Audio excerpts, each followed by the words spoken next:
What is ultimate success? Who are truly the most successful people in this world? Hello guys and welcome back to More Curious. Every Friday we are going to be having a Juma series because if you're a Muslim, you know Friday is a very spiritual day. So yesterday was a very sad day for the football world. A popular footballer who plays for Liverpool, Diogo Jota, and his brother, they were killed in a car accident. And just a few weeks ago, Diogo Jota won the Premier League with Liverpool, and also very recently he won the Nations League with his country, Portugal. And just about 10 to 14 days ago, he also got married to his childhood sweetheart, who they have 3 children together. So when you think about all of this, you know, it can be classified. Many people will classify this as success. I mean, you are the peak of your career, a very successful person. You got married to your childhood sweetheart, you have children. I mean, what else can a man ask for? This is the goal, right? This is the goal. If you ask so many of us, this is what we want out of life. But put into the question that, okay, if we give you all of this, and then are you willing to die 2 weeks later? A lot of people will relax and say, oh, no, hold that back. You will then realize that many people want to be contented with what they have. That is because we don't have the knowledge of the unseen, so we don't know what is coming. So in respect of this, I want to implore us that we should try to live a good life. We should do good deeds. We should try to forgive people as much as we can. Those who wrong us, even us, we should forgive our own self, because we've wronged ourselves as well. So forgive yourself, forgive those who have wronged you. Smile a little bit more. Do good deeds, give out charity. No matter how little, give out charity. It's very important, you know. Spread love, spread light.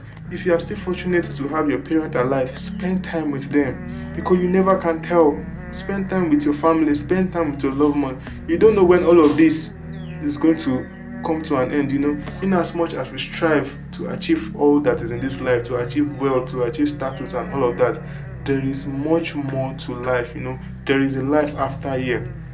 So we need to do the things that we make sure that our life after death is also positive. It's also an enjoyment. There is a popular verse in the Quran, Al-Malu wal-Banu Zinatul Ayat Dunya. That means wealth and children are the enjoyment of this world.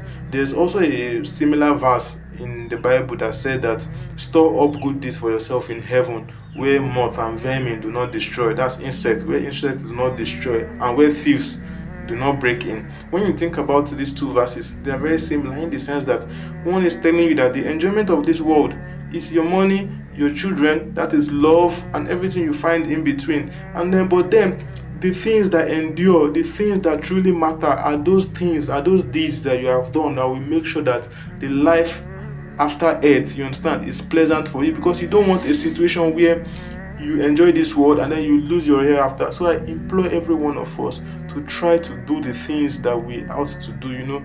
Worship your maker, do good deeds, forgive yourself, forgive those who hurt you, pay your debt, fulfill your obligation, smile. It's sunnah to smile. It's very therapeutic to smile. When you smile, when you spend time with those you love, you know, you find yourself feeling contented. You find yourself filled with light. You understand? You can what do you gain if you get all the world and you have a heavy heart?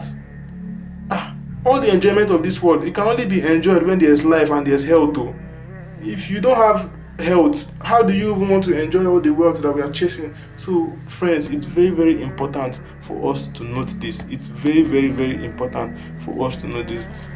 Of course, the currency of this life is wealth, you understand, but it is better experienced with a light heart.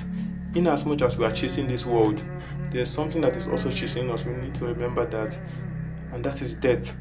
And there's only one promise that is going to be fulfilled in this world. There is one promise that must be fulfilled. That is the only promise on this earth, which is every man must die.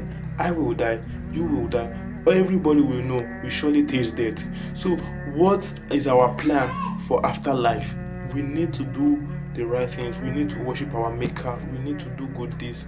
We need to do things that will make us have a beneficial year after. It is very important. You know, I remember a story about a woman that in the neighborhood I grew up in. She and her husband, they had 3 children, and she was heavily pregnant with the 4th. She was due very soon. So moments leading to that this period I want to talk about, she and her husband, they usually have disagreements, a lot of conflict, which the neighbors were very, very aware. So one certain day, the man just went out to work and all of that, and he died on the road. He died on the road. When she got the news, she just kept crying and wailing and screaming, I'm sorry, I'm sorry, I'm sorry.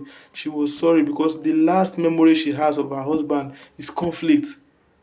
The last memory she has is conflict. So she just kept saying, I'm sorry, but it was too late to apologize. It was too late to say you're sorry because at that point in time, none of those issues matter. All that matters now is that the life is no more. That is the most important thing. So, my dear friends, I implore us, we need to make peace with ourselves and make peace with those around us. We need to do those things that we ought to do, fulfill the obligation we have set, live a responsible life. Yes, we all want to chase this worldly success and all of that. It is very, very important. It is very, very important for you to enjoy this world. You need that. But at the same time, send good deeds for yourself so that you will have something to gain in the year after.